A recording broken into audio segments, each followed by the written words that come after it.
À quelques mètres de la plage du Petit-Nice, une nageuse pourtant expérimentée est en train d'être secourue. Elle voulait rejoindre un banc de sable, mais elle a rapidement été déportée au large par les courants. Je pensais pas qu'il y avait autant de courants, je sais pas, ça me paraissait tranquille.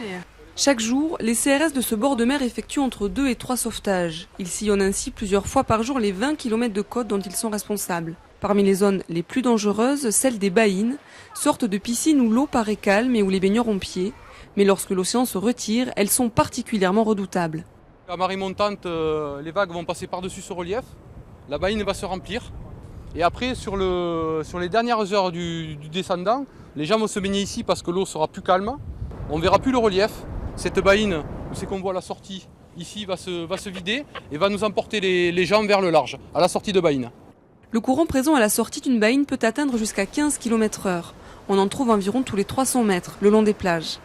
Le phénomène a toujours existé et se retrouve sur toutes les plages océaniques, mais c'est en France qu'elles sont les plus dangereuses. La houle des vagues et les marées, plus importantes qu'ailleurs, accentuent le phénomène. On a un très fort marnage, c'est-à-dire qu'on a une grande amplitude de marée. Sur le littoral aquitain, le marnage peut atteindre 4,50 m. Donc pendant une même journée, d'une heure à l'autre, vous allez avoir un niveau d'eau de la mer qui va être assez différent.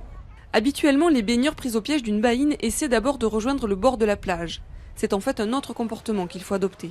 Il ne faut pas résister à cette force, il faut se laisser emporter par cette force pour aller au large et faire appel au secours pour qu'on vienne les récupérer ou essayer de sortir plus loin. La première consigne que les CRS répètent chaque jour aux touristes, se baigner dans la zone surveillée entre les drapeaux et ne pas trop s'éloigner du bord de la plage.